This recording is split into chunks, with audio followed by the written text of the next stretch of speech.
सहनावतु सहनौ भुनक्तु सह वीर्यं करवावहै तेजस्विनावधीतमस्तु मा विद्विषावहै। ओम शांति शांति शांति।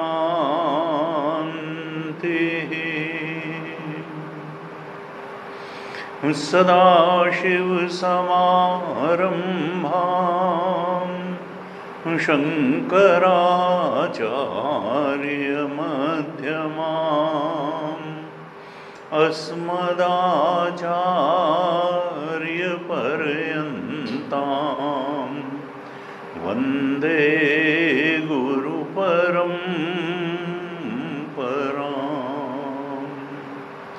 अज्ञानतिमिरान्धस्य ज्ञानाञ्जनशलाकया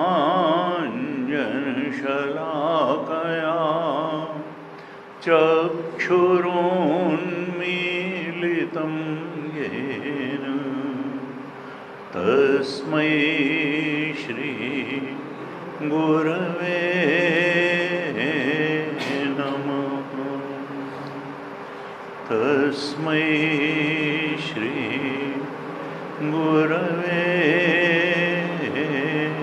नमः।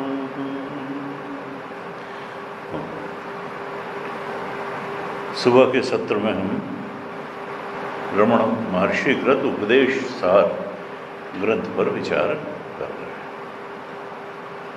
तो अध्यात्म में जो मुख्य रूप से 4 साधनाएं हैं, साधनाओं के मार्ग हैं, उनका बड़े सुंदर ढंग से रमण महर्षि ने इस ग्रंथ में निरूपण किया है। तो हमने, और वो 4 क्या हैं? कर्मयोग, भक्ति योग, ध्यान योग और ज्ञान योग। तो पिछले 2 दिनों में हमने कर्मयोग और भक्ति योग के जो श्लोक हैं उन पर चर्चा की।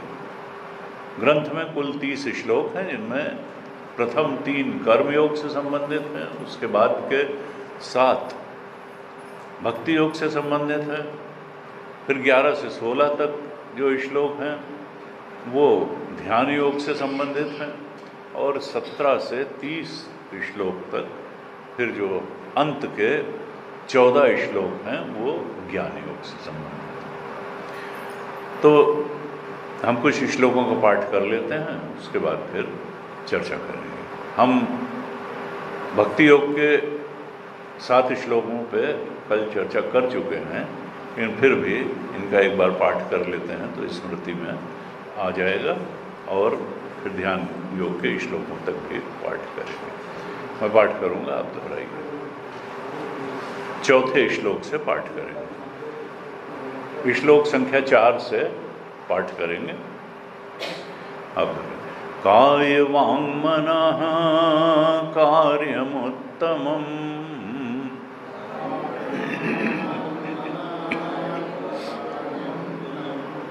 पूजनं जपश्चिन्तनं क्रमात्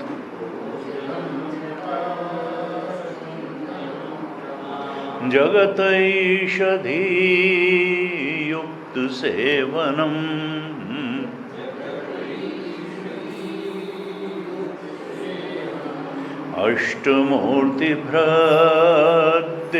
अष्टमूर्तिभृद्देवपूजनम्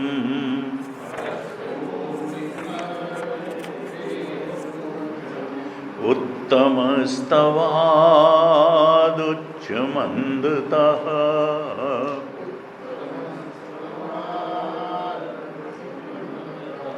चित्तजं जपध्यानमुत्तमम्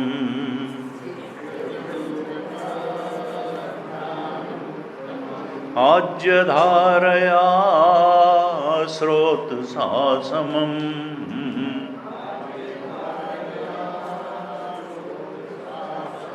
सरलचिन्तनं विरलतः परम्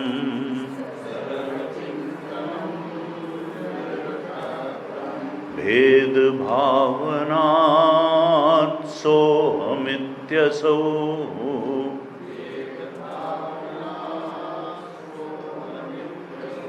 भावनाभिधा पावनीमता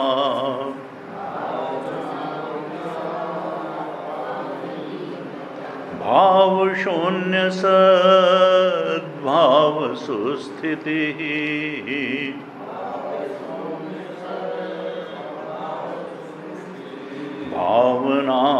भावनाबलाद् भक्तिरुत्तमा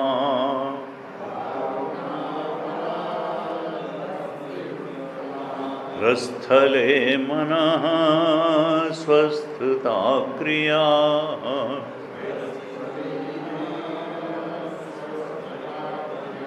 भक्तियोगबोधाश्च निश्चितम्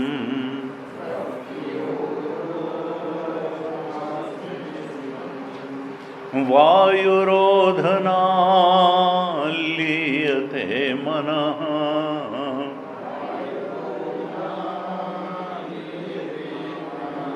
जालपक्षिवद्रोधसाधनम्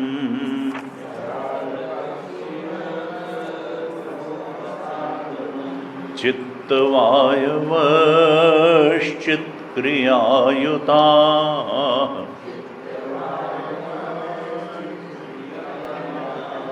शाखयोर्द्वयी शक्तिमूलका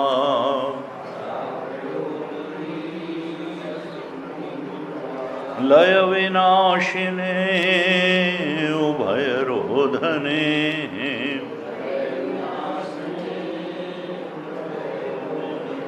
लयगतं पुनर्भवति नोऽमृतम्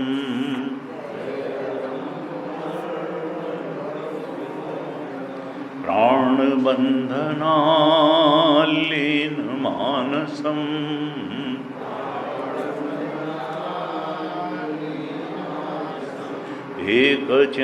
एकचिन्तनात् नाशमेत्यदः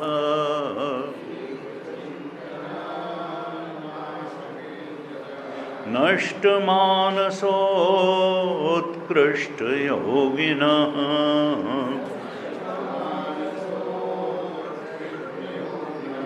कृत्यमस्ति किं स्वस्थितिं यतः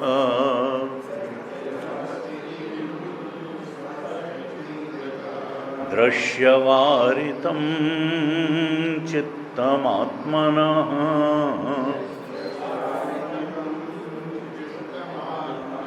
चित्त्वदर्शनं तत्त्वदर्शनम्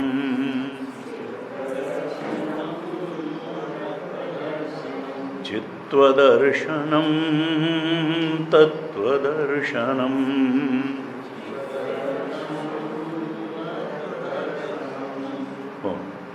तो भक्ति योग तक हमने देखा, 10वें श्लोक तक हमने चर्चा करी और इसका भक्ति योग की भी पराकाष्ठा क्या बताइए 9वें श्लोक में बताई थी कि इससे प्राप्त क्या होगा।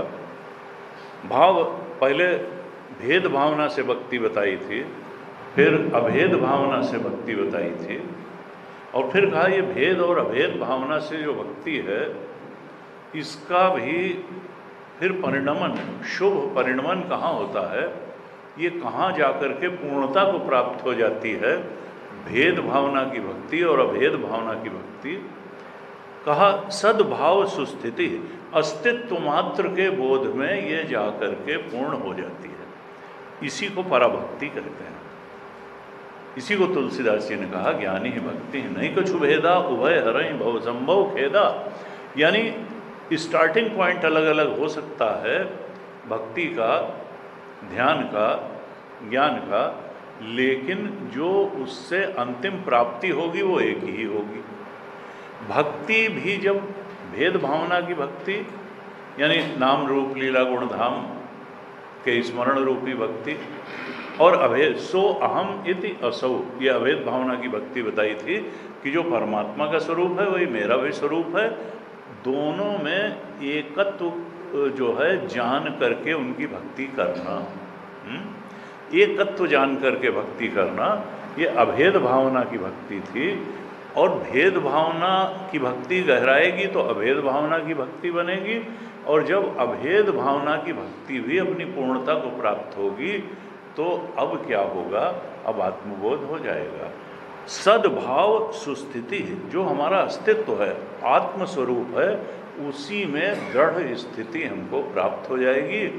और यही तो लक्ष्य है मनुष्य जीवन का। यही ध्यान का भी लक्ष्य है, यही भक्ति का भी लक्ष्य है, और यही ज्ञान का भी लक्ष्य है। यही जीव मात्र का लक्ष्य है कि वो जीव रूप में अपनी पहचान खो करके ब्रह्म रूप में, ईश चेतन रूप में अपने को पहचान ले। जीव और ईश्वर में भेद क्या है? राम गीता में लक्ष्मण जी ने पूछा, भगवान राम उनको उपदेश करते हुए कहते हैं, माया ईस न आप कहूँ जान कही सो जीव, बंध मोक्ष प्रद सर्व पर माया प्रेरक शिव। जीव और शिव में अंतर क्या है? कब जो न माया को जानता है न ईश्वर को जानता है, माया में फंसा हुआ है, माया की उपाधियों में ही मैं बुद्धि करके बैठा हुआ, लेकिन माया को नहीं जानता, माया को नहीं जानता, माया के सच्चे स्वरूप को नहीं जानता। माया को तो जानता ही, जगत को भी जानता है, अपने देह को भी जानता है, अपनी बुद्धि को भी जानता है, अपने मन की भावनाओं को भी जानता है, कारण शरीर इच्छाओं वासनाओं के खेल में तो फंसा ही हुआ है, माया में फंसा है। लेकिन माया को, मछली जल में रह रही है और कहती जल का पता ही नहीं है तो जो है माया ईश और ईश्वर को भी नहीं जानता है, माया और अपने आप को भी नहीं जानता है कि मेरा सच्चा स्वरूप क्या है। ईश्वर के स्वरूप को नहीं जानता, अपने स्वरूप को नहीं जानता, माया के स्वरूप को तो फिर माया ईश न आप कहूँ जान कही सो जीव। जो नहीं जानता वही तो, अज्ञान से ही तो जीवत्व है। अविद्या कामना कर्म, अविद्या अस्मिता राग द्वेष अभिनिवेश पंचक्लेश, योग दर्शन में कहा। ये जो अस्मिता है, अहंकार है, इसके मूल में फिर आत्मा का अज्ञान है। अज्ञान से ही अहंकार आता है, मैं हूँ मैं हूँ मैं हूँ। और मैं हूँ क्या? मैं ये हूँ, मैं स्त्री हूँ, मैं पुरुष हूँ, मैं मनुष्य हूँ, मैं विद्वान हूँ, मैं बलवान हूँ, मैं धनवान हूँ। फिर जने क्या क्या जो है निर्विशेष सत्ता के रूप में अपनी पहचान नहीं है। और भगवान शंकराचार्य ने जो प्रथम पुस्तक लिखी, जिसको तत्वबोध है पुस्तक, तो उसमें यही कहा कि बात क्या है, बात केवल एक दृढ़ निश्चय की है और कुछ नहीं है।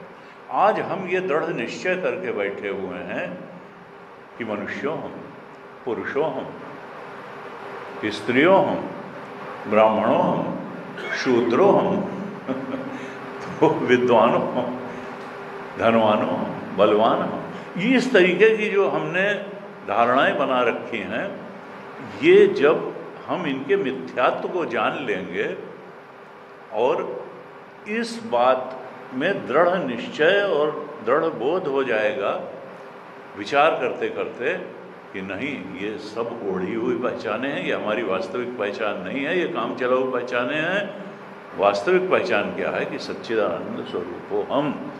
ये जो गलत पहचाने हैं इनसे तादाद में हट जाएगा।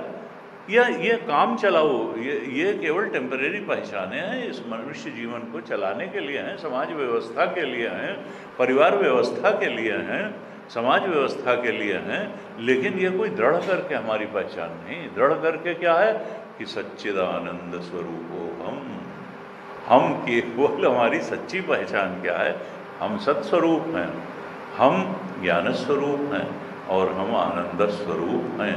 जिस समय ये उससे भी ज़्यादा दृढ़ता से ये पहचान हमें हो जाएगी, जितनी दृढ़ता से अभी हम मनुष्यों हम, स्त्रियों हम, पुरुषों हम, शूद्रों हम, ब्राह्मणों हम इत्यादि इत्यादि पहचान लिए हैं, तो ये सच्ची पहचान हो जाएगी, तभी ज्ञान हो जाएगा।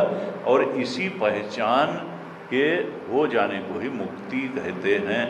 भागवत जी में कहा मुक्तिर् हित्वा अन्यथा रूपम स्वरूपेण व्यवस्थिति।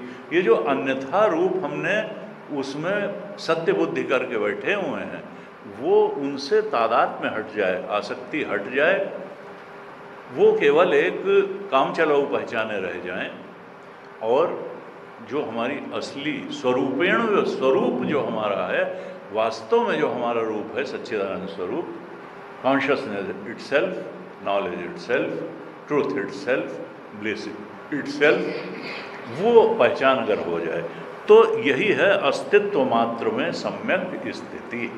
व्यक्तित्व से हमारा नाता टूट जाए, क्यों? व्यक्तित्व तो हमें सीमित कर देता है। हम अस्तित्व होते हुए भी अपने को व्यक्तित्व मान करके बैठे हुए हैं। व्यक्तित्व एक काम चलाऊ चीज़ है, क्योंकि उसके बिना व्यवहार संभव नहीं है। आत्मा का आत्मा के साथ कोई व्यवहार, क्योंकि आत्मा तो एक अखंड सर्वव्यापक है। जो एक अखंड सर्वव्यापक है उसमें व्यवहार कहाँ से होगा? तो व्यवहार करने के लिए तो उपाधि चाहिए। जब हम इन तीन उपाधियों से तादात्म्य करेंगे, कोई किसी की माँ है, कोई किसी की बहन है, कोई किसी की पत्नी है, तो वो तो उपाधि जब तक नहीं चेतन धारण करेगा तो जीवस्यात् दृग्दृश्य जीवस्यात् व्यवहारिका, जब तक ये स्थूल शरीर नहीं प्राप्त होता है जीव को, तो वो व्यवहारिक नहीं सत्ता उसकी आती है। व्यवहार करने के लिए तो फिर हमको स्थूल शरीर चाहिए, लेकिन ये जानते हुए स्थूल शरीर से व्यवहार करें, ये हमारी असली पहचान नहीं है। ये तो व्यवहार के लिए एक ओढ़ी हुई पहचान है, और असली पहचान हमारी अपनी निगाह में है। वो यही है सद्भाव स्तुति। फिर 10वें श्लोक में कहा था हृत्स्थले मना स्वस्थता क्रिया। हृत्स्थले स्व में स्थित हो जाना, अपनी आत्मा में शुद्धतम हृदय जब हो जाता है, तो भक्ति से, ध्यान से, ज्ञान से, कर्मयोग से जब हृदय अत्यंत निर्मल पवित्र हो जाता है, तो इस स्व अर्थात आत्मस्वरूप में स्थिति हो जाती है। हृत स्थले मन का जा करके, अभी हमारा मन संसार में स्थित है, अभी देहासक्त है, संसारासक्त है, इच्छाओं में आसक्त है, इच्छाएं हमको नचा रही हैं, देह हमको जो है यहाँ से वहाँ ले जा रहा है, संसार के आकर्षण लुभा रहे हैं। कभी राग होता है, कभी द्वेष होता है, कभी अहम प्रताड़ित करता है, कभी मम प्रताड़ित करता है, कभी हम सुखी होते हैं, कभी दुखी होते हैं, कभी राग होता है, कभी द्वेष होता है। ये सब जो है ये आत्मा में तो है नहीं। ये अनात्म से तादात्म्य करके, जो वास्तव में जिसकी सत्ता नहीं है, उससे तादात्म्य करके फिर हमारी सारे दुखों का यही कारण है कि हमने स्वरूप के अलावा, आत्मा के अलावा अनात्म से तादात्म्य किया और उसको सच्चा मान लिया, और इसलिए जो सच्चाई थी उसको भूल गए, विस्मृत हो गया है, बस खत्म नहीं हुआ है। आत्मा को मारा ही नहीं जा सकता है। जो है नहीं उसको हमने जिंदा कर दिया, और जो है उस पर थोड़ा ढक्कन लगा दिया, आएगा वासनाओं का, इच्छाओं को ही हमने आत्मा मान लिया, शरीर को ही आत्मा मान लिया, संसार को ही सत्य मान लिया, देहासक्ति और संसारासक्ति। तो हृत्स्थले मनः स्वस्थता क्रिया कर्मयोग का भी यही लक्ष्य है कि मन आत्मा में जाकर के स्थित हो जाए। मन पहचान ले कि वो आत्मस्वरूप है, मन मन नहीं है, तो इच्छाओं के कारण आत्मा मन रूप में अनुभव में आता है। भक्ति का भी यही लक्ष्य है, योग यानी ध्यान का भी यही लक्ष्य है, और ज्ञान का भी यही लक्ष्य है। अब क्या कहते हैं, वायुरोधनात्, अब ध्यान योग के 6 श्लोक आते हैं। तो पहले श्लोक में कहते हैं रमण महर्षि कि देखो ध्यान में क्या करना है कि हमारे शरीर में या तो कुछ अंग हैं जिनमें ऐच्छिक क्रियाएं होती हैं, और कुछ हैं जिसमें अनैच्छिक क्रिया हो रही है। जैसे एक बार हमने कुछ कमा के खा लिया, भगवान ने केवल इतना ही हमको दिया है। भगवान को हमारी बुद्धि पे बहुत, हम अपनी बुद्धि को बहुत बड़ा मानते हैं, हम तो जाने क्या कर देंगे। भगवान को, नेचर को हमारी बुद्धि पर कुछ भरोसा नहीं है। उन्होंने खाली इतनी छूट दी कि हे मनुष्य, तुम इस बुद्धि से थोड़ा कमा लो और थोड़ा खा लो। जैसे ही गले से नीचे गया, सब भगवान ने अपने हाथ में रखा हुआ है। नहीं तो बाइल जूस कितना सिक्रीट होगा, पैंक्रियाटिक जूस कितना सिक्रीट होगा, कौन कौन से डाइजेस्टिव जूसेस होंगे, कैसे कैसे भोजन पचेगा, ब्लड सर्कुलेशन कैसे कैसे होगा, हार्ट कैसे कैसे धड़केगा, उसी समय किडनी कैसे कैसे फंक्शन करेगी, स्प्लीन कैसे कैसे फंक्शन करेगा, ब्रेन की फंक्शनिंग क्या होगी। कुछ हमारे हाथ में, इतनी कॉम्प्लिकेटेड मशीन कुछ हमारे हाथ में नहीं, सब वही चला रहा है। हमारे ऊपर इससे ज़्यादा उसने विश्वास ही नहीं किया कि बस तुम थोड़ा, वही इतनी बुद्धि तुम्हारे पास है, थोड़ा कमाओ खाओ, बाकी सब हम अपने हाथ में रखे हुए हैं। क्योंकि तुम दाल में नमक ही ठीक डाल दो, यही बहुत बड़ी बात है। तुम क्या जूसेस सिक्रीट करोगे, क्या डाइजेस्टिव जूसेस सिक्रीट करोगे, क्या ब्लड सर्कुलेशन में तुम हार्मोन सिक्रीट करोगे, और क्या क्या करोगे, क्या ब्रेन में सिग्नल पहुंचाओगे, और तुम्हारी बुद्धि इस तरह, वो सर्वज्ञ है जो ये सब कर रहा है। और एक एक प्राणी में कर रहा है, केवल मनुष्य में नहीं, मक्खी मच्छर में भी कर रहा है। उनकी भी अगली पीढ़ी आ जाती है, उनको भी सब चीज़ हो जाती है। तो देखिए कितनी बड़ी व्यवस्था है, और इतनी बड़ी है। कोई कुत्ता 50 साल नहीं जिंदा रह सकता है, कोई मनुष्य 200 साल 400 साल नहीं। एक एक व्यक्ति के ऊपर नियंत्रण है उस सत्ता का। जिसकी प्यूबर्टी की एज जितनी है उतनी है। ऐसा नहीं कि एक मनुष्य 50 साल में जवान हुआ तो एक जो है 8 साल में ही जवान ना। जब जिसकी बूढ़े होने की जो एज है वो है, एक एक इंडिविजुअल पे उसका नियंत्रण है, और उसकी बात को कोई मना नहीं कर सकता है। फिर भी हम अपने को जिन किस अहंकार में कहते हैं कि हम बहुत बड़े हैं, और वो सत्ता है नहीं। तुम्हारे इस शरीर में जिस दिन चेतना चली जाएगी तो लोग कहेंगे मिट्टी है, उठाओ। ये भगवान शंकराचार्य ने परमात्मा की सिद्धि में प्रमाण के अनुपनिषद में यही दिया कि तत्सिद्धे जगता नियत प्रवृत्ति है। ये सृष्टि में इतनी नियत प्रवृत्ति है। सूरज समय से उग रहा है, नदियाँ जो है जल ला रही हैं, पहाड़ पे चुपचाप समुद्र से जल उठा करके, और बादल पहाड़ पे जमा देते हैं बर्फ़ के रूप में, नदियाँ ले आती हैं, सूरज निकलता है, सब पंचतत्व हमको उपलब्ध हैं, भोजन उपलब्ध है, फोटोसिंथेसिस चल रही है, प्लांट जो है खाना बना रहे हैं, और हम लोग उसको जो है सब कितनी सुविधा हमने थोड़ा किया है। ये सब कितनी नियमित प्रवृत्ति है उसमें सब सिद्धांत से चल रहा है। और अगर नियम है, इसका मतलब नियम बनाने वाला भी कोई है और नियम लागू करने वाला।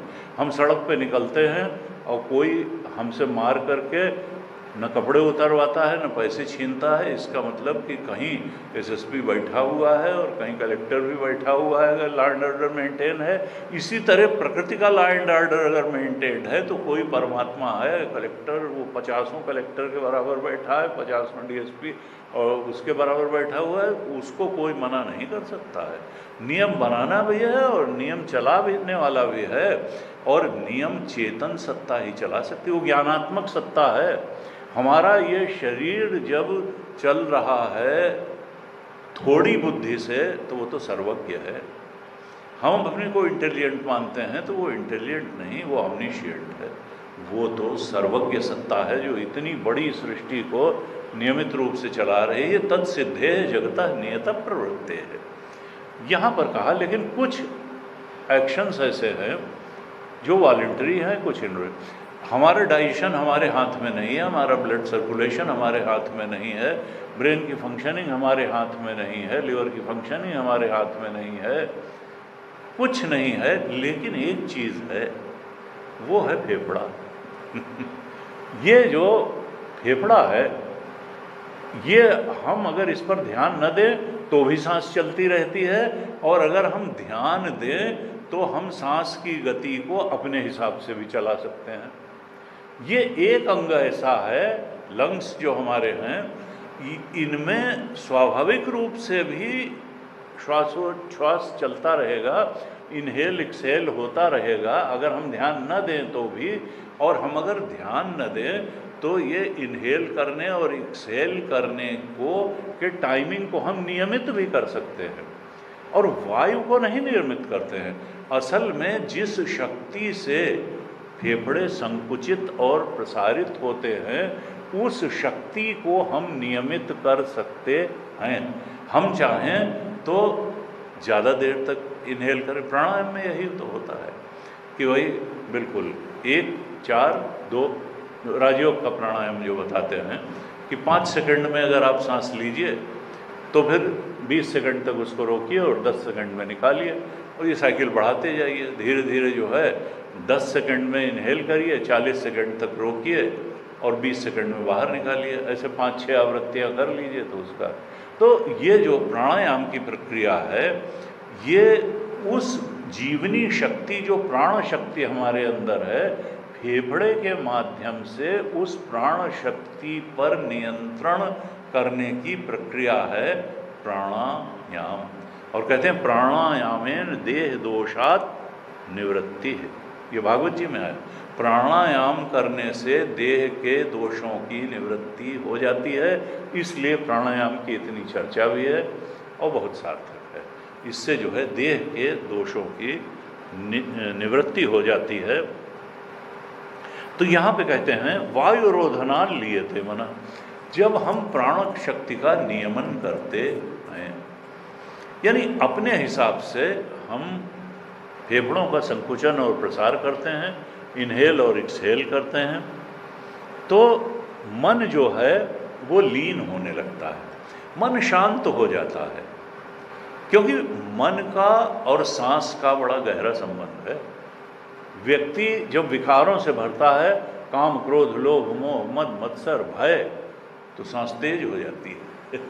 और जितना ही मन शांत होता है उतनी ही सांस स्थिर हो जाती है और मन भी शांत हो। सांस स्थिर, सांस धीमी तो मन भी धीमा हो जाता है। इस तरह से सांस का, ये श्वास उच्छ्वास का और मन का बहुत संबंध है। कहा वायुरोधनात्, जब हम प्राणों का नियमन करते हैं तो लियते मना, ये मन जो है लीन होने लगता, बहुत आराम से। कहते जोर नहीं लगाना चाहिए। कोई कहते थे जैसे आटा अगर रखा हो तो इतने धीरे से सांस लीजिए प्राणायाम में कि वो उड़े ना। तो वायुरोधना लियते मना जाल पक्षिवत रोध साधनम, कहा जो पक्षी से उपमा दी गई हमारे मन की। ये मन जो है जैसे पक्षी 10 जगह उड़ता है, एक डाल पे बैठा, फिर दूसरे डाल पे बैठा, फिर तीसरे डाल पे बैठा, ऐसे ही ये मन जो है एक विषय में गया, दूसरे विषय में गया, तीसरे विषय में गया। जैसे पक्षी एक जगह एक डाल पे स्थिर होकर नहीं बैठता, ऐसे ही ये मन भी विषय रूपी अनेक डालों पर फुदकता रहता है और भागता रहता है। तो ये जो है शांत नहीं बैठता है। लेकिन जैसे जाल बिछा करके पक्षी को पकड़ लिया जाता है, जब जाल में वो पकड़ लिया गया तब कहाँ फुदकेगा। तो ये जो प्राणायाम है, ये एक तरह से मन रूपी पक्षी को पकड़ने के लिए जाल के समान है। एक बार जब प्राणायाम से शांत हो गया, फिर ये भागे भागेगा नहीं, ये लीन हो जाएगा, शांत हो जाएगा और उस शांति का हम अनुभव करेंगे। तो प्राणायाम द्वारा क्या होगा, किया तो प्राणायाम, लेकिन शांत कौन हुआ? मन। निरोध किसका हुआ? मन का हुआ।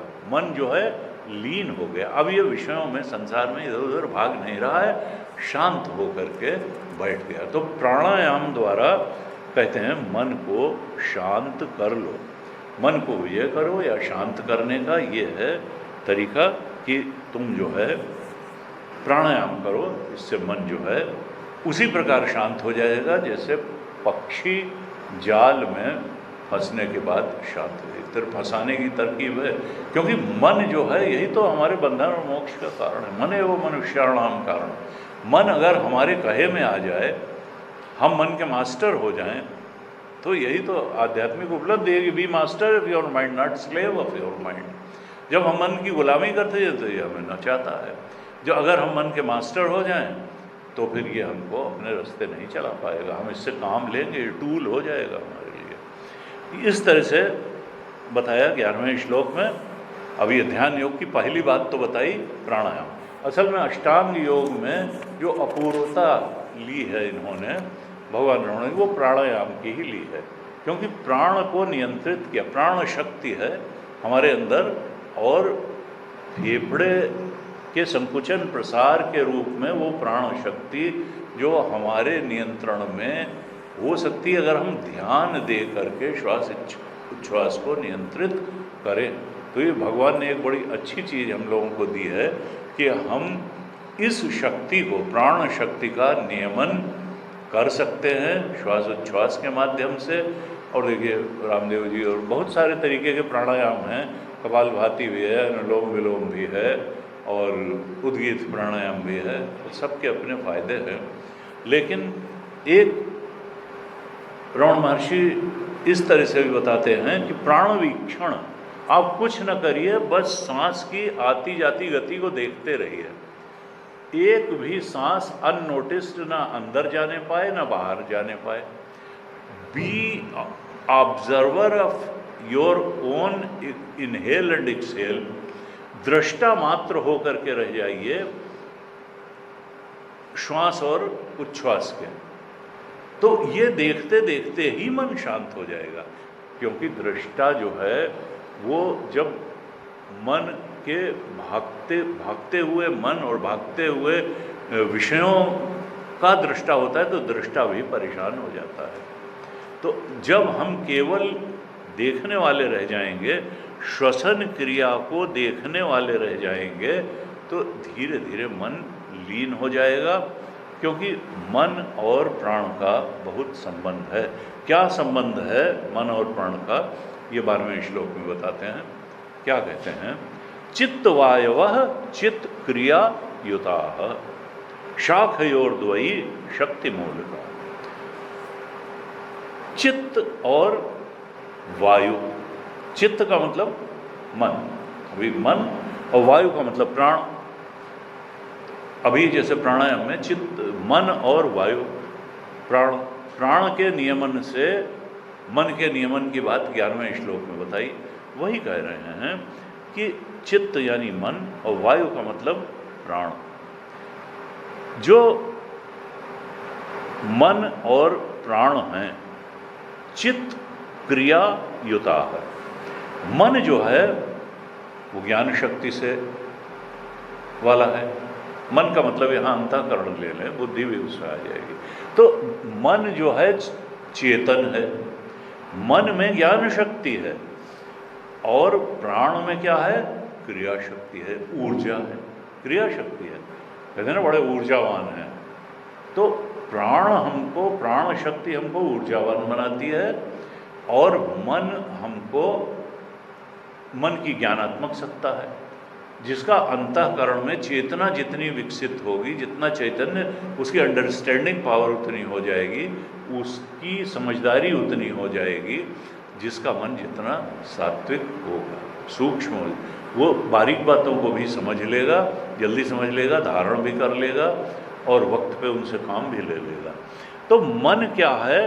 मन तो ज्ञान शक्ति से भरा हुआ है, और प्राण क्रिया शक्ति से भरे हुए हैं। लेकिन ये दोनों शक्तियाँ, कहा शाखयोर द्वयी शक्ति मूल का, जो मूल में है शक्ति वो तो परमात्मा की है और ब्रह्माश्रया माया है। असल में ये दोनों शक्तियां माया की ही शक्तियां हैं। माया त्रिगुणात्मिका है, सत रज और तम 3 गुणों से मिलकर के बनी हुई है। सतोगुण जैसे जैसे बढ़ेगा वैसे वैसे ज्ञान शक्ति बढ़ेगी। रजोगुण जो है वो क्रिया शक्ति के लिए उत्तरदायी है। रजोगुणी व्यक्ति बैठ नहीं सकता है कि ये कर डालो वो कर डालो ये। और सतोगुण सुख संज्ञेन बधनाति, ज्ञान शक्ति बढ़ जाती है सात्विक में। और उसमें लोभा प्रवृत्ति आरंभा, लोभ बढ़ जाता है रजोगुण बढ़ने से, प्रवृत्ति बढ़ जाती है, ये करो वो करो वहाँ जाओ, लोभ प्रवृत्ति आरंभा। कर्मणाम अशमः स्पृहा, बहुत बड़ी बड़ी लॉन्गिंग्स पैदा हो जाती हैं, ये भी कर लो। मन शांत नहीं रहता रजोगुणी व्यक्ति का, वो तो कहता नहीं उठो चलो करो, उठो चलो करो, उठो चलो करो। वो आत्म परायण जीवन नहीं जी पाता है, वो तो संसार परायण जीवन ही जिएगा। रजोगुण संसार में तुमको लगाता है। गीता जी में कहा 4वें अध्याय में कि रजसस्तु फलम दुखम, संसार जो है ये मत समझना ये बड़ा बड़ा मजा लूट लेंगे। हाँ, रजोगुण का जो रजोगुणी कर्मों का जो फल है दुखी ही होता है। रजसस्तु फलम दुखम और सात्विकम निर्मलम फलम, सतोगुण का निर्मल फल होता है। इसलिए बार बार आध्यात्मिक साधना में कहते हैं कि तमोगुण और रजोगुण को कम करो और सतोगुण को बढ़ाओ, क्योंकि उसी से सत्य का ज्ञान भी होगा और उसी से सुख भी प्राप्त होगा। रजोगुण सुख का आभास देगा, ऐश्वर्य बहुत प्राप्त हो जाएगा, लेकिन फिर उसके साथ उसके पीछे छुपी हुई तमाम एडवर्सिटीज़ भी आती हैं। तो कहा संतों ने, गीता में भगवान ने कहा रजसस्तु फलम दुखम, रजोगुण से प्रेरित कार्यों का फल दुख के रूप में मिलता है। यहाँ कहा लेकिन ये एक ही माया शक्ति की 2 शाखाएं हैं। ये जो ज्ञान शक्ति है, क्योंकि माया त्रिगुणात्मिका है, माया से ही की ही एक शाखा सतोगुण भी है और एक शाखा रजोगुण भी है। तो ज्ञान शक्ति की भी माताजी माया हैं और क्रिया शक्ति की भी माताजी माया ही है। मूल में तो शक्ति मूल का तो माया शक्ति ही है और उसी की ये 2 शाखाएं हैं, शाखयोर द्वयी। क्या? चित्त और प्राण में जो मैनिफेस्ट होने वाली जो ज्ञान शक्ति और क्रिया शक्ति है, ये माया की ही 2 शाखाएं हैं। मूल में इनके माया ही है और माया की भी अपनी कोई ताकत नहीं होती है, हैं? प्रभु प्रेरित नहीं निज बलता के। माया जो है ब्रह्माश्रय माया, असली जो सत्ता है वो तो परमात्मा की है। परमात्मा की सत्ता से ही माया सत्तावान है, नहीं तो माया की अपनी क्या सत्ता है। तो असल में तो परमात्मा का ही अभिव्यक्ति है। माया के माध्यम से ये मन में होने वाली ज्ञान शक्ति भी माया के माध्यम से, सतोगुण के माध्यम से परमात्मा की ही अभिव्यक्ति है और प्राणों के रूप में जो क्रिया शक्ति की अभिव्यक्ति है वो भी माया के माध्यम से परमात्मा की ही अभिव्यक्ति है। शाखयोर द्वयी शक्ति मूल का, ये दोनों जो है ये इनकी मूल शक्ति तो माया है, उसी की ये 2 शाखाएं हैं। और इसलिए चूंकि मूल में एक ही है तो एक के नियमन से दूसरे का नियमन हो जाता है। हम प्राण का नियमन करेंगे तो मन का नियमन हो जाएगा। और इसका उल्टा भी ठीक है, अगर मन शांत होता है तो सांस भी ठीक चलती है। मन जो है उसको शांत करने का अगर हम सत्संग करें, स्वाध्याय करें, सदचिंतन करें, परमात्मा का चिंतन करें तो फिर श्वास भी हल्की हल्की होने चली जाती है और व्यक्ति जो है वो अंतरंगता में आत्म सुख की तरफ डूबता चला जाता है ध्यान में। अब 13वें श्लोक में कहते हैं लय विनाशने उभय रोधने लय गतम पुनर्भवति नो मृतम। ये मन जो है,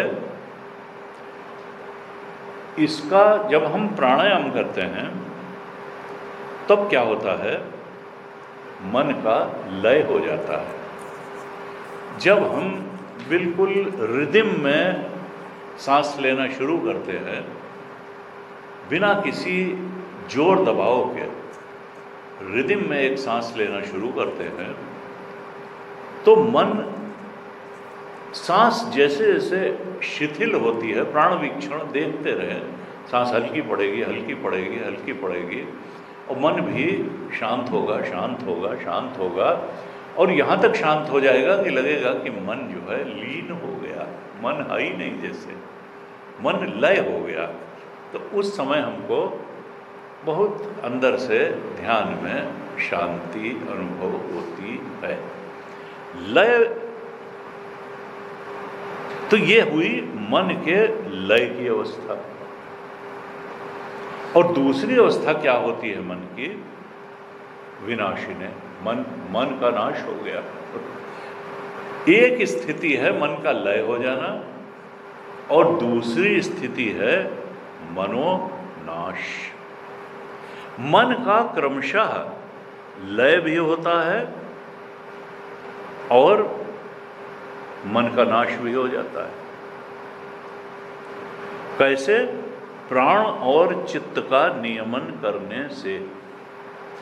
प्राण का नियमन करेंगे तो मन लय होगा, लेकिन चित्त का ही अगर नियमन करेंगे तो फिर चित्त का नाश हो जाएगा। कहा लयगतम पुनर्भवति, लीन हुआ मन जैसे ही हम ध्यान करना खत्म करेंगे, प्राणायाम करना खत्म करेंगे, ये फिर से उपस्थित होकर के खड़ा हो जाएगा। लयगतम, फिर से वो कहेगा ये इच्छा है, वो इच्छा है, ये पूरी करो, वो पूरी करो। लयगतम जो मन है पुनर्भवति, वो फिर से पैदा होगा, जिंदा होकर खड़ा हो जाएगा कि मैं मरा वरा नहीं हूँ, मैं उतनी ही दृढ़ता से उपस्थित हूँ, और मुझे ये चाहिए, मुझे ये चाहिए, मुझे ये चाहिए। लयगतम पुनर्भवति, लेकिन नोम्रतम, अगर ये किसी तरीके से मन नाश हो जाए, विनाशिने मृतम हो जाए, विनाश हो जाए इसका, तो फिर ये पैदा नहीं होता है, फिर ये आपको डिस्टर्ब नहीं करेगा चित्त को। अब ये कैसे होगा?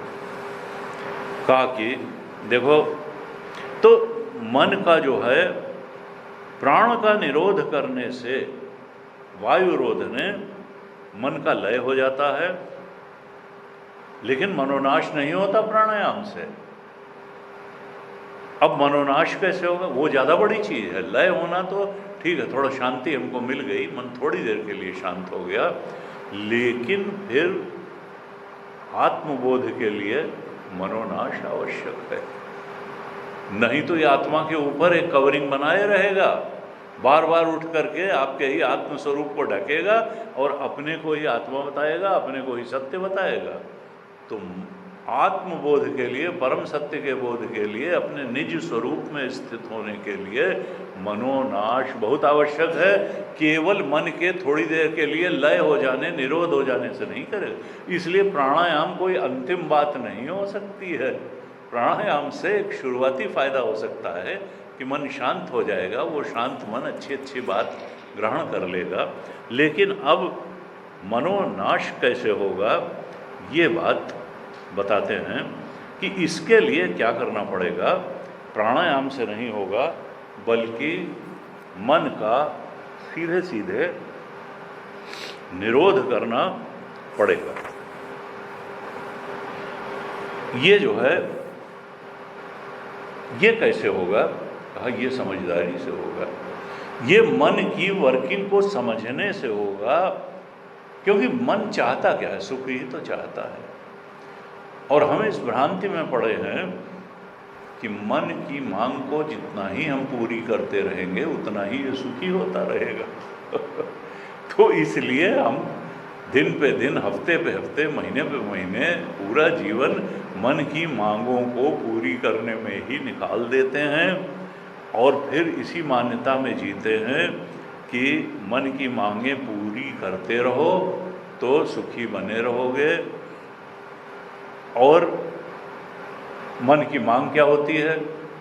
संसार की हित मांग होती है। वो ये थोड़ा कहता है कि आत्मा का बोध हो जाए तो हम सुखी हो जाए, उससे तो उसको थोड़ा चिढ़ है, वो उसको जो है पीछे करना चाहता है। वो कहता है संसार में जाओ, यहाँ आओ, वो खाओ, वहाँ जाओ, ये घूमो, उनसे मिलो, ये टीवी सीरियल देखो, वो वाली पिक्चर वही छावा देखो कितनी बढ़िया आ गई, उसको तो नहीं देखा तो जिंदगी मिट्टी है। तो इस तरीके की जो है वो डिमांड्स जो है रखता है कि सुख विषयों से प्राप्त होता है। तो अब मनोनाश कब होगा? कि जब हम विचार करेंगे कि विषय का धर्म सुख नहीं होता, सुख आत्मा का धर्म है। अगर आत्मा सच्चिदानंद है, आत्मा सत है, चेतन है और आनंद है, तो जो अनात्मा है, जो विषय हैं, वो इसके उल्टे ही होंगे।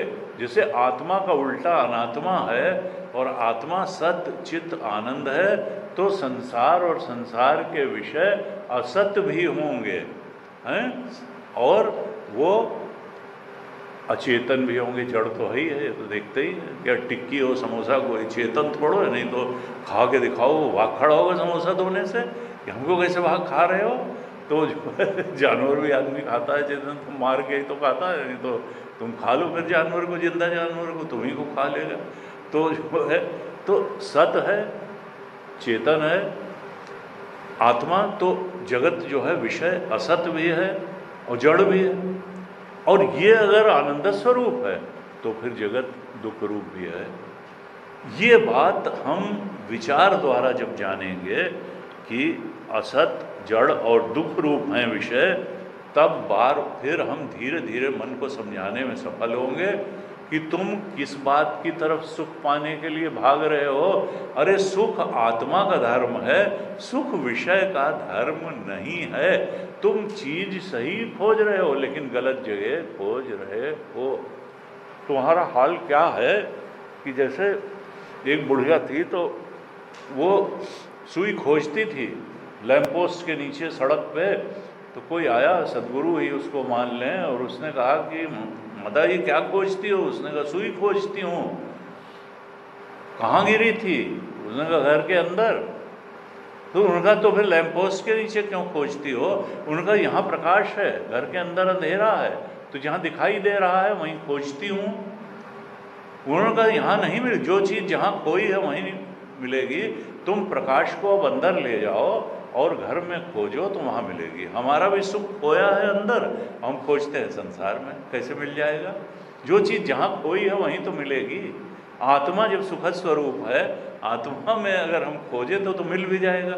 संसार जब सुखद स्वरूप है ही नहीं, वहाँ सुख खोया ही नहीं, तो उसका नेचर ही सुख नहीं है, वहाँ नहीं मिलेगा।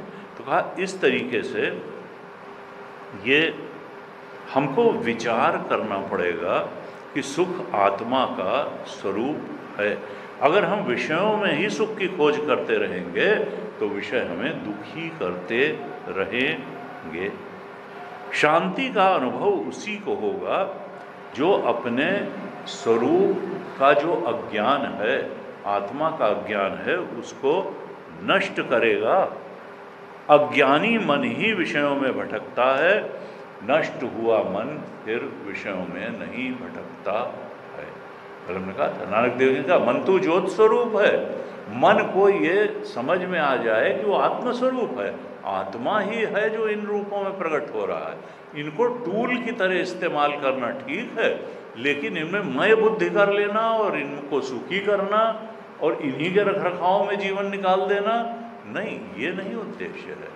उद्देश्य तो आत्म स्थिति को प्राप्त करके शाश्वत आनंद में लीन हो जाना है। तो स्वस्वरूप के अज्ञान का जब नाश होगा, ज्ञान द्वारा जब अज्ञान का नाश होगा, तब ये मन न पुनर्भवति, ये लौट के नहीं आएगा, मनोनाश होगा। यानी प्राणायाम से मन लय तो हो जाएगा, अष्टांग योग से या प्राणायाम से, लेकिन मनोनाश के लिए ज्ञान द्वारा अज्ञान का नाश होना ही पड़ेगा। एक बार मनोनाश हो गया, आत्म सुख की प्राप्ति हो गई, फिर ये लौट करके नहीं आएगा। अब इसके लिए विचार किस प्रकार, देखिए है तो ध्यान योग, असल में हमारे यहाँ ध्यान के बारे में बड़ी सारी बातें हो गई और उसका बड़ा मिस इंटरप्रिटेशन भी हो गया ध्यान का, आसन का भी मिस इंटरप्रिटेशन हो गया। पतंजलि महाराज ने आसन के ऊपर केवल 2 सूत्र लिखे, स्थिर सुखम आसनम, स्थिरता से सुखपूर्वक लंबे समय तक जिस पोस्चर में बैठा जा सके वही आसन है। और दूसरा कहा प्रयत्न शैथिल्य अनंत समापत्तिभ्याम, ये दूसरा सूत्र लिखा। बस ये जितने योग के नाम पे आसन हैं ये सब हठ योग के आसन हैं। ये और नाम लिख दिया जाता है पतंजलि। पतंजलि ने कहीं नहीं, पतंजलि का उद्देश्य आत्मज्ञान कराना है। पतंजलि का उद्देश्य शरीर को चुस्त रखना नहीं था। गुरु यही कहते थे कि ठीक है उससे शरीर भी फिट रह सकता है, लेकिन अब हाथी से तुम खेत जुतवाओ तो ये ठीक नहीं है। हाथी की एक गरिमा होती है। वो पतंजलि महाराज ने जो योग दर्शन दिया वो आत्मबोध प्राप्त करने के लिए दिया, वो फिजिकल फिटनेस के लिए नहीं दिया। वो तो कहते थे पतंजलि महाराज अगर देखते होंगे कि हमारे नाम पे आत्मबोध के बजाय फिजिकल फिटनेस के लेवल पे हमारे दर्शन को उतार दिया तो रोते होंगे जहाँ बैठे होंगे, रोते होंगे कि हमने कितनी ऊंची बात दी थी मानवता को और इन्होंने किस स्तर की बात उसको बना दिया हमारे नाम पर। तो उन्होंने जो है कहा प्रयत्न शैथिल्य, एक तो स्थिरता से सुखपूर्वक बैठ जाइए, प्रयत्न से कुछ और मत करिए, प्रयत्न शैथिल्य अनंत, और वो जो अनंत सत्ता है, परमात्म सत्ता है, आत्म सत्ता है, ईश चेतन सत्ता है, ब्रह्म सत्ता है, उसके प्रति अपने आप को समर्पित कर दीजिए। बस ये एक्चुअली आसन की परिभाषा उन्होंने दी। शांत हो के बैठ जाइए और भगवान में अपने पूरे अस्तित्व को समाहित कर दीजिए, शरणागत हो जाइए, अपने को भूल जाइए, उसी को बुला लीजिए और उसी को रहने दीजिए और उसी के आनंद में लीन हो जाइए। तो समझिए आसन आपका पूरा हुआ। प्रयत्न शैथिल्य अनंत समापत्तिभ्याम। यहाँ क्या कहते हैं कि अब ये विचार होगा कैसे, तो कहते हैं देखो हमको अगर कोई कहे कि तुम चेतन हो कि जड़ हो, तो हम कहेंगे हम चेतन हैं, हम क्यों जड़ हैं? क्योंकि चेतन की परिभाषा है जो अपने होने को भी जानता है और जो दूसरे के होने को भी जानता है। तो हम अपने होने को भी जानते हैं, तो हम चेतन हैं। अब ये दीवार जो है ये जड़ है, क्योंकि ये ना अपने होने को जानती है, ना ये माइक भी जड़ है, टेबल भी जड़ है। तो हम जो है चेतन हैं। अब जड़ से सूक्ष्म होता है चेतन। शरीर भी जड़ है, अभी चेतन इसमें से निकल जाए तो ये जड़ शरीर ऐसे ही पड़ा रहेगा। ये शरीर थोड़ा जानेगा। अगर चेतना इससे निकल जाए तो फिर ये शरीर ना अपने होने को जानेगा तो दूसरे के होने को जानेगा। चूँकि चेतना इसमें से अभिव्यक्त हो रही है इंद्रियों के माध्यम से, इसलिए इस शरीर को भी हम अपना कह रहे हैं और ये शरीर अपने होने को भी जान रहा है। तो ये शरीर नहीं जान रहा है, चेतन जान रहा है, मन भी नहीं जाना। ये सब जो है आत्मा ही चेतन है, उपाधियां हैं बाकी तीनों शरीर। तो लेकिन सूक्ष्म कारण होता है और स्थूल कार्य होता है। तैत्तिरीय उपनिषद में आया तस्मात् एतस्मात् आत्मनः आकाशः सम्भूतः, आकाशात् वायु, वायोरग्नि, अग्निरापः और अभ्या पृथ्वी। आत्म तत्व से, शुद्ध चेतन तत्व से आकाश बना। पंचभूतों की उत्पत्ति आत्म तत्व से हुई। आकाश बना, आकाश से वायु बनी, वायु से अग्नि, अग्नि से जल और जल से पृथ्वी, यानी सूक्ष्म से स्थूल की तरफ इस सृष्टि का विकास हुआ। कारण सूक्ष्म था और कार्य स्थूल था।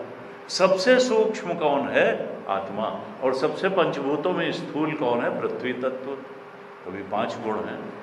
और पंचभूतों में सबसे सूक्ष्म है आकाश। आकाश से भी सूक्ष्म है, उसका भी जो कारण है चेतन तत्व, आत्म तत्व। यानी सब कुछ का कारण क्या है? चेतन। हमारे ही अंदर जो मय करके चेतन स्फुरित हो रहा है वही वास्तव में सूक्ष्मतम है। और हमने डिस्कस किया शाम की कक्षा में भी, सवेरे भी, कि स्थूल में इतनी ताकत नहीं होती कि चेतन के टुकड़े कर सके। घड़े में इतनी ताकत नहीं है कि आकाश के टुकड़े कर सके। पंचभूतों में इतनी ताकत नहीं है, पंचभूत से बने हुए इन 3 शरीरों में इतनी ताकत नहीं है कि वो चेतन के टुकड़े कर सके। चेतन हमेशा एक अखंड सर्वव्यापक होगा। चेतन कभी जीव चेतन नहीं हो सकता। चेतन अपने स्वरूप में ब्रह्म चेतन ही रहेगा, अखंड चेतन ही रहेगा, अनंत चेतन ही रहेगा। तो अब और श्रुति प्रमाण भी है। छांदोग्य में कहा श्वेतकेतु को, सदैव सौम्य इदम अग्रे आसीत एकमेवाद्वितीयम्। हे श्वेतकेतु, इस सब इदम के पहले एक चेतन तत्व था, सत ही था, सत भी था, चेतन भी था। सदैव सौम्य इदम अग्रे आसीत। ये इदम इदम करके हम जो कुछ जान रहे हैं, कारण शरीर, सूक्ष्म शरीर, स्थूल शरीर या संसार के भेद विभेद, इन सब के पहले एक सत तत्व ही था, आत्म तत्व ही था, वही कारण था। सदैव सौम्य इदम अग्रे आसीत। और वो कैसा था? एकम एव अद्वितीयम। ये वो जो है एक था और दूसरा नहीं था, अद्वितीय चेतन था। हम चेतन को बटा हुआ अनुभव करते हैं, हमारे अंदर अलग, इनके अंदर ना। हमको उस चेतन के बोध तक पहुंचना है कि चेतन हम हैं और वो चेतन अद्वितीय सत्ता है, उसके अलावा किसी की सत्ता नहीं है। बाकी अगर किसी की सत्ता है तो आभासी सत्ता है, अध्यास की सत्ता है, प्रतीति मात्र है, आभास मात्र है, वासनाओं का प्रक्षेपण मात्र है। वास्तविक सत्ता अगर है तो कारण की सत्ता है, आत्मा की सत्ता है, चेतन की सत्ता है, क्योंकि उसी की सत्ता थी। उसी से सब कुछ कैसे उत्पन्न हुआ? जैसे सांप में, रस्सी में सांप उत्पन्न होता है। तुलसीदास जी ने लिखा, रजत सीपमा भास जिम यथा भानु कर भारी, जदपि मृषा त्यों काल सोई, भ्रम न सकै कोटारी, यही विधि जग हरि आश्रित रही, जदपि असत्य देत दुख आही, जासु कृपा अस भ्रम मिट जाई, गिरजा सोई कृपालु रघुराई, मेनु पग चले सुने मेनु काना कर बिनु कर। तो कहा कि ये जैसे सीप में चांदी का आभास होता है, वहाँ चांदी होती नहीं है। किरणों में जल का आभास होता है, मृगमरीचिका में, वहाँ जल होता नहीं है। रस्सी में सांप का आभास होता है, वहाँ सांप होता नहीं है। अज्ञान जन्य वस्तु वहीं होती है जहाँ अज्ञान होता है। अगर रस्सी में सांप का आभास हो रहा है, भ्रम हो रहा है, तो वो सांप कहाँ है? जहाँ रस्सी है ना। जहाँ सांप का अज्ञान है वहीं सांप है। सांप का अज्ञान कहाँ है? हमारी बुद्धि में। रस्सी का जहाँ रस्सी का अज्ञान होता है, रस्सी का अज्ञान अगर बुद्धि में है तो अज्ञान जन्य वस्तु सर्प भी बुद्धि में ही है। और सर्प वहाँ से नहीं मारा जाएगा, वहाँ से नहीं जाएगा। अज्ञान मिटते ही सर्प भी मिट जाएगा, क्योंकि अज्ञान भी बुद्धि में था और अज्ञान जन्य वस्तु सर्प भी बुद्धि में ही थी। तो मामला क्या है? आत्मा का जहाँ अज्ञान है वहीं अज्ञान जन्य जगत भी है, वहीं जीवत्व भी है। ये जीव और जगत ये दार्ष्टान्त है। वो तो दृष्टांत था रज्जु सर्प वाला, सीप चांदी वाला और किरणों में जल वाला। आत्मा का अज्ञान जहाँ है वहीं अज्ञान जन्य जीव भी है, जीव की सत्ता, वहीं अज्ञान जन्य जगत भी हमको लगता है कि बाहर है। नहीं, उसको मिटाना है तो आत्मा के अज्ञान को मिटाना पड़ेगा। और अज्ञान चूँकि बुद्धि ही अज्ञानी होती है तो बुद्धि से, और वो अज्ञान ज्ञान से मिटेगा। जैसे ही बुद्धि से आत्मा का अज्ञान मिटेगा, अज्ञान जन्य जगत में जो सत्ता भाव हमारा बैठा हुआ है, वो सत्ता भाव की उसकी सत्ता है, उसकी सत्ता भाव भी मिट जाएगा, जीवत्व की सत्ता भी मिट जाएगी और जगत की सत्ता भी मिट जाएगी। इसकी आभासी सत्ता रह जाएगी, क्योंकि ज्ञानी भी जानता है कि दिखेगा उसको भी, मरीचिका में जल दिखता ज्ञानी को भी है, लेकिन वो दौड़ दौड़ के परेशान नहीं होता। मनुष्य को भी दिखता है कि मरीचिका में जल है, लेकिन मनुष्य दौड़ दौड़ के मरता नहीं है। हिरन नहीं जान पाता कि वहाँ जल नहीं है, तो वो दौड़ दौड़ के मरता है जल पीने के लिए, और फिर दौड़ दौड़ के मर ही जाता है। इसी तरह ज्ञानी जानता है कि संसार दिख रहा है, जीवत्व दिख रहा है, लेकिन इसकी कोई सत्ता नहीं है, इसलिए न वो जीवत्व को सत्य मानता है न जगत को। वो दौड़ दौड़ के मरता नहीं है जगत के पीछे, और पुनरपि जन्म पुनरपि मरणम, एक जन्म में थोड़ो जन कितने जन्म से दौड़ दौड़ के मर रहे हैं संसार पाने के पीछे। वो हो तब तो मिले, उसकी कोई सत्ता हो तब तो पा लें, जब सत्ता ही नहीं है तो पाएंगे कहाँ। एविध जग हरि आश्रित रही, ऐसे ही ये संसार परमात्मा के आत्मा के आश्रित होकर के रहता है। सत्तावान है नहीं, लगता है सत्तावान है, अधिष्ठान सत्तावान है, और जगत सत्तावान नहीं है।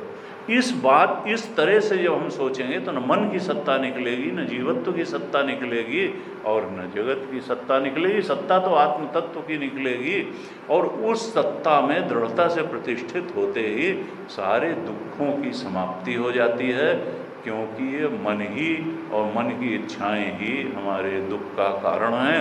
ये जगत का सत्तावान और वहाँ सुख की खोज में भटकना ही हमारे दुख का कारण है। तो फिर ऐसा ज्ञानी मन विषय सुख की भ्रांति में नहीं फंसता है। वो मन जब लय नहीं मृत हो जाता है, ऐसे ज्ञान से जब विनाश हो जाता है, मरण हो जाता है मन का, तो न पुनर्भवति, ऐसा मन फिर उठ करके खड़ा नहीं होता है। अब ये होगा कैसे? तो 14वें श्लोक में बताते हैं, प्राण बंधना लीन मानस। जब हम प्राणायाम करते हैं, अष्टांग योग का पालन करते हैं ठीक से, तो मन लीनता को प्राप्त हो जाता है। जो 13वें श्लोक में बात बताई उसी को थोड़ा और इलेबोरेट कर रहे हैं। प्राणायाम से मन लीन हो जाएगा, लेकिन मनोनाश अगर करना है तो वो एक चिंतनात् नाशम इति अदः, इस मन का नाश करने के लिए एक चिंतन ही करना है। और एक क्या है? आत्म तत्व। बाकी सब में तो अनेक है, शरीरों में अनेकता है, बुद्धि में अनेकता है, इच्छाओं में अनेकता है, सब चीज़ में अनेकता है, संसार में भेद विभेद है, अनेकता है। कौन चीज़ है जो केवल एक है? वो है शुद्ध चेतन, वो उसमें भेद नहीं है। और कठोपनिषद ने कहा, मृत्योः समृत्युम गच्छति या यह नाना एव पश्यति। जो यहाँ नानात्व को ही सत्य मानता रहता है, जो एक तत्व आत्म तत्व को ब्रह्म तत्व के रूप में नहीं जान पाता, जो एकमात्र चेतन की ही सत्ता को पहचान नहीं पाता, उसमें दृढ़ता से स्थित नहीं हो पाता है, वो अभी मृत्यु से मृत्यु को ही प्राप्त होता रहेगा, पुनरपि जन्म पुनरपि मरणम ही होता रहेगा, अभी वो मुक्ति को प्राप्त नहीं होगा। वेदांत का स्पष्ट सिद्धांत है कि मुक्ति पाने के लिए तुमको एक खंड सर्वव्यापक चेतन की ही एकमात्र सत्ता है, वही तुम्हारा स्वरूप है, इसके बोध में दृढ़ता से स्थित होना होगा। अद्वितीय चेतन तुम ही हो, तुम्हारी ही सत्ता है। ऐसा जब दृढ़ निश्चय हो जाएगा, तब फिर ये मन का नाश हो जाएगा। और मन का नाश क्या होगा? आभासी सत्ता रहेगी।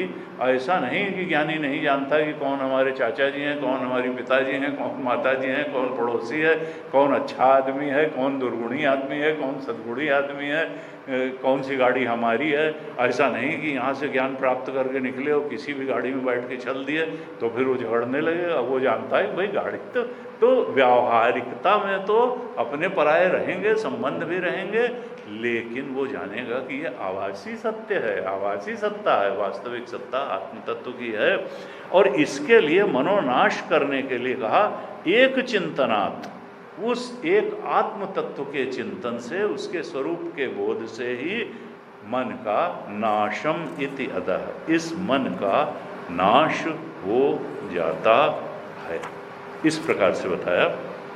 अब इसी को थोड़ा सा आगे 15वें और 16वें श्लोक में और इलेबरेट करते हैं। इसमें थोड़ा और समय लगेगा, इसलिए हम लोग अब कल इसका जो है करें। या आप लोग कहिए तो भाई अभी करें। हैं? चलिए एक श्लोक अच्छा और ले लेते हैं फिर।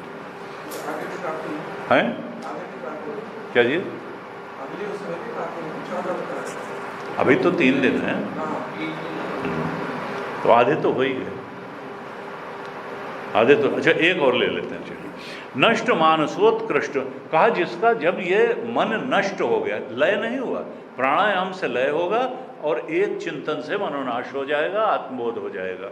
तो नष्ट मानस उत्कृष्ट योगिना, वही योगी उत्कृष्ट है, वही ध्यानी उत्कृष्ट है जिसका कि नष्ट मानसा हो गया, जिसका मन मृत हो गया। अब वो मन की आभासी सत्ता मात्र है, वो जान गया कि मन कोई सत्ता मात्र नहीं है, ये इच्छाएं भी ऐसी ही हैं, संसार भी। नष्ट मानसा उत्कृष्ट योगिना, जिनका मन नष्ट हो गया, रमण महर्षि कहते हैं कि वही सबसे बड़े योगी हैं, वही उत्कृष्ट योगी हैं। ये नहीं कि शरीर को किसी भी अंगिल से जो मोड़ सकते हैं वो उत्कृष्ट योगी हैं, ये नहीं है रमण महर्षि, वेदांत का ये मत नहीं है। उत्कृष्ट योगी कौन है?